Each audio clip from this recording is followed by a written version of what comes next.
Hi everyone, this is Lolly. I am back with another Arteza product. They sent me these 48 real brush pens. So they're basically markers, not pens, but they call them real brush pens.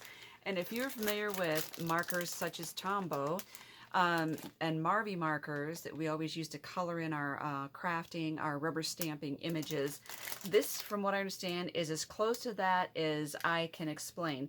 So these are, they say, unique colors, blendable, water-based ink. So not alcohol markers, water-based. And you can see by the chunkiness of this product, there's a lot here. So let's open this up.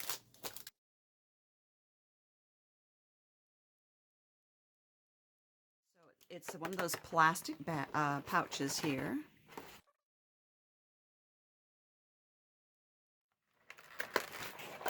So pull those out.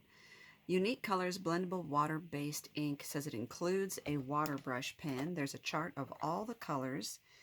Two of them are highlighted in white. I think it's just because the colors, three of them, the colors are so dark you couldn't see them against the black background, so they put a little white shadow around it. Okay. Oh, I think they're really pretty. And there's the water brush right there. So 4 trays of all the colors.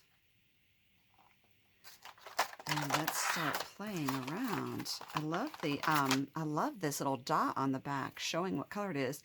Plus you have a clear lid showing the color there too. So you've got the color here on that part of the barrel and this color there in the part of the barrel, and it says non-toxic peach A116. So they do have numbers on them. They're not open stock, so you can't buy like one replacement like just the peach, etc. So these ones are arranged by colors. So are these. Go to pinks, purples, and then to blue, blue, and then to green. There's a white one here too, as you can see by the little tip there. And then we have some of the muted colors down here and the neutrals. Okay, so fun. So the first thing I want to do is just make some color swatches with this. Well, I used to have a stamp that was just a circle like to make smiley faces out of. And I don't know where that is right now, so I'm going to, this is just regular like Nina Solar Bright cardstock. I have a Simon Says stamp waterproof pad here.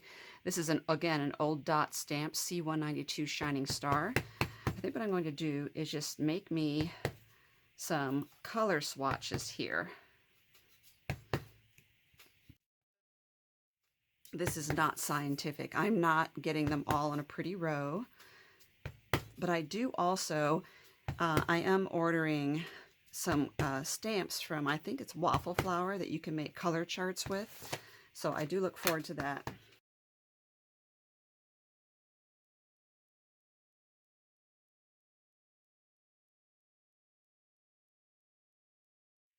Yeah, it's 48, but I know one of the markers is white, so I don't really need a star for that.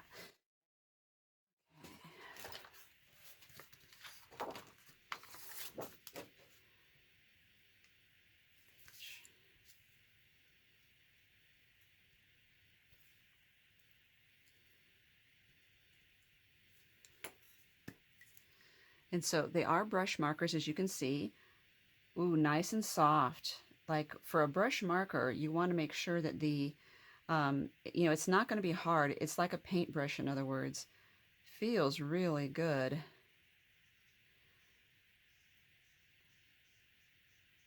I'd say this is a very, very gentle brush here. And if I go over it again, I get a darker shade. See, I'm going around the edge again, and I've just gotten a darker shade. So love that.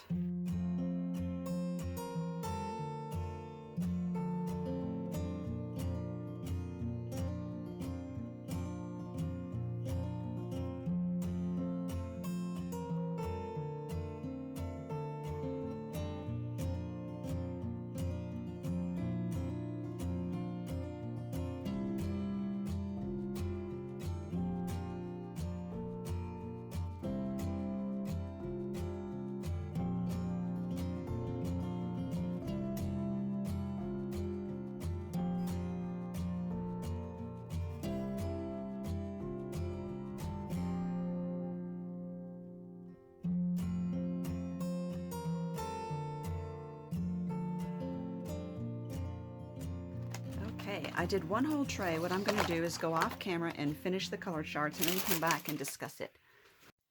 Okay, I have stamped out this image on marker paper, and this is a close to my heart stamp, and it was part of a set, so it doesn't really say what the number is.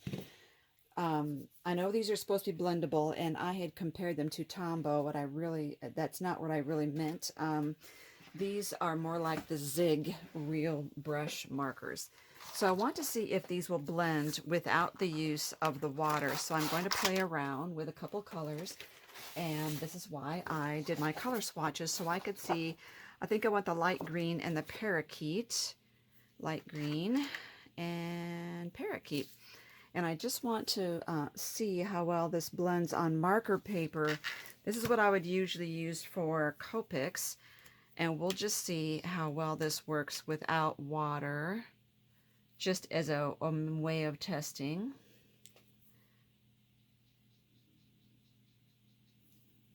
Wow, this is so juicy. I don't even need that much color on it.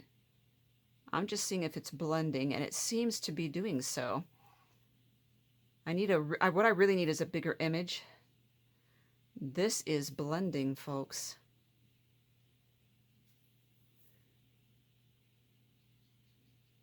It is pulling the dark green into the rest of the image here. So you have to be pretty quick because, again, it's water-based. It's not alcohol ink. So it's not a Copic, but yet, oops, I totally missed the mark on that one. It is giving me some blending ability. Yeah, I definitely need to use this on a larger image here. I'm using it on images that are too small here. But it does give me an idea on how well this is going to work. And right now I'm just kind of hitting these haphazardly, like I'm not trying to stay within the lines. So let's pick up a little bit of color. Let's pick up, I want to use a little more difference between colors. So I'm going to look for the red, and I'm going to grab the neon pink and see if that's enough of a color change here to really notice whether this is pulling the color out for me. Now this one I'm not seeing the blending as well.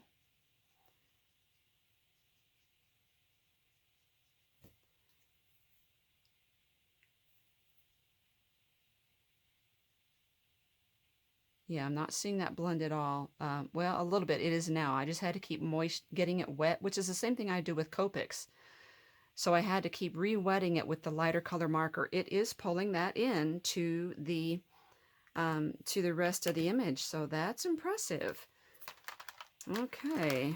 Okay, that was just a test, so I don't know that I'm going to finish coloring this on camera. But I have stamped some images. I have the same one.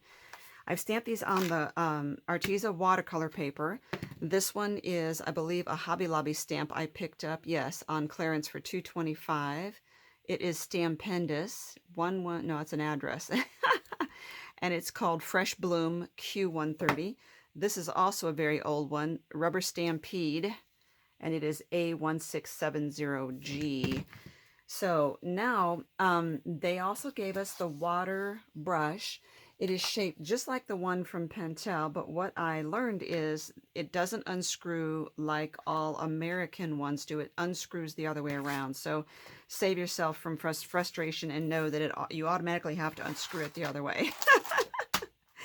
Okay, I want to lay some color down, and I'm going to play with this eggplant and the wisteria, and if I can find them.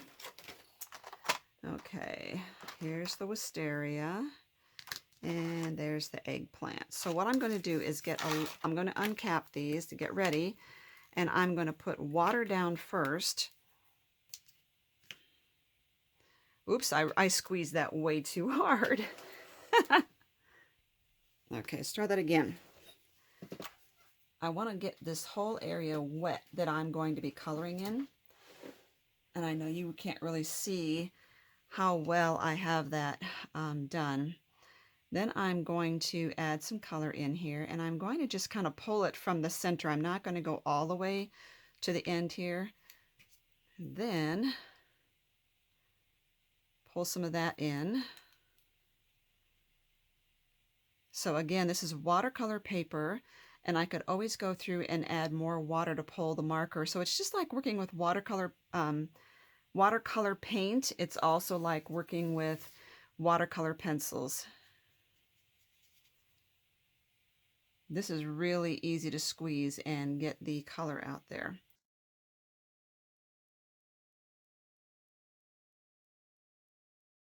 And I'm just pulling this out. I'm not trying to make a solid color. I'm mostly just kind of pulling it out in a, like the veins of a flower would be. So I'm not really worried about whether it's going to be a complete 100% blending on that.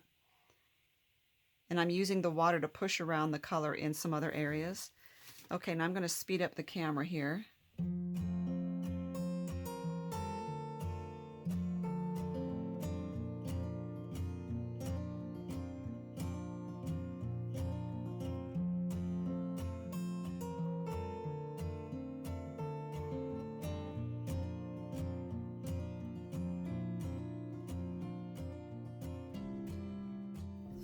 That is some really pretty color there. I love how that works. Another thing that you could use these for would be to do your brush lettering. So think about that in your journaling. You would have all these different colors to do your brush lettering. So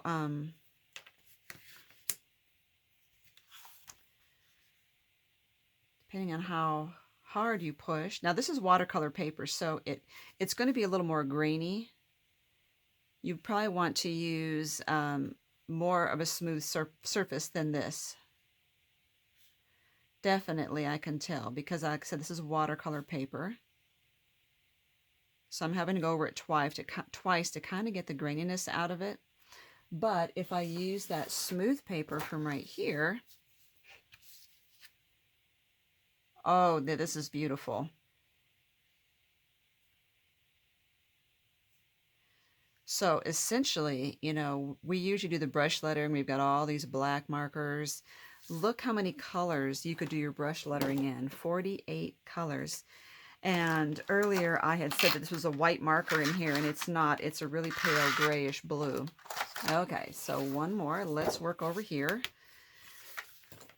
And I'm only trying to work on... actually, I should have picked out the colors of green I want first. I'm only trying to work on one section at a time. I think I'm going to go with the seaweed and the olive green.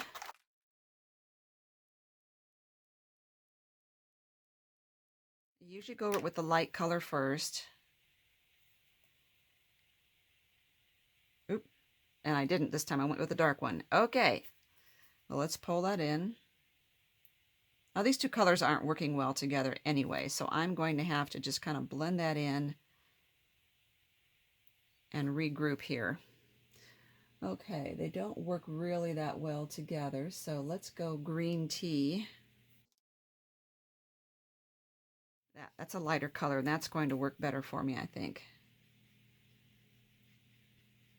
Keep your rag handy in case you have too much water and you need to dab like that.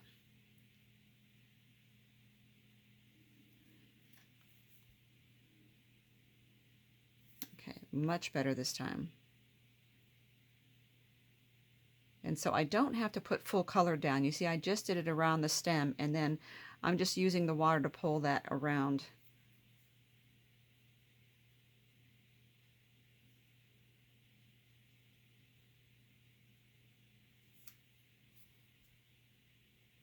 Now this part, I didn't even get it wet first.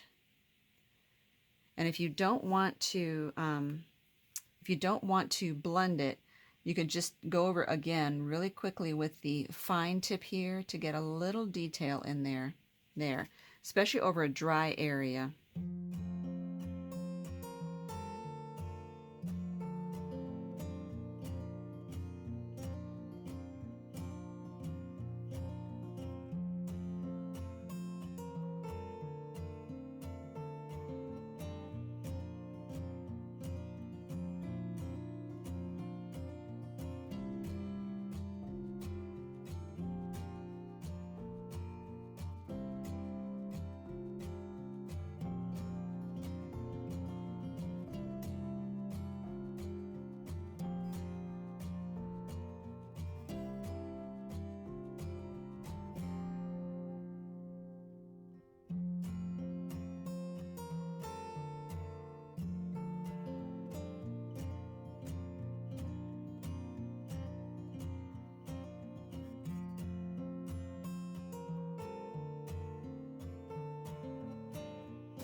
Okay, now for the flower.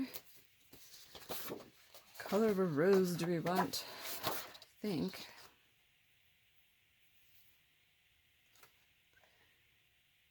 We'll get the rouge and the bubblegum going here. Well, there's not much of a difference there. I think maybe the rouge and the bubbled bath, or actually some red might be good. We're going to do red and rouge. I want to get a lot of contrast in here. Okay, let's see how this goes.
Very, very pretty. It's lovely how well this blended. Doesn't that just look like a perfect watercolor work? So really impressive. I think this is amazing how well that works. And if ever you feel like you're running out of water, you just give this a little squeeze right there and it works really well. This needs something here. So what shall we do with it? Where's the sunset? Yellow. Orange. Sunset yellow. Let's get us a good yellow color in the middle here. And just kind of water that down a little bit since everything else is kind of watery. This is kind of a cute thing. You could put little dots on all of these right there. How about another color for these tips here? Let's see. I am actually going to go with some peach. Now that this is dry, let's see if I can pull a little peach down in here without getting this muddy. The problem is, you've got to be aware, is that if you blend the peachy and the purple here, I didn't get this wet first, so that's a problem. I should have gotten it wet first. But if you blend the peach and the purple, you're going to get a muddy brown. So I'm trying to not blend them completely into each other. Just wanted to get a little bit of the tips there done there.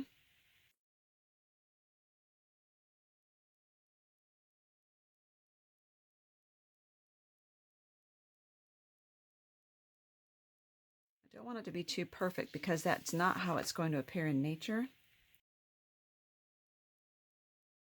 Very, very pretty. I don't think I'm going to play with this one right now.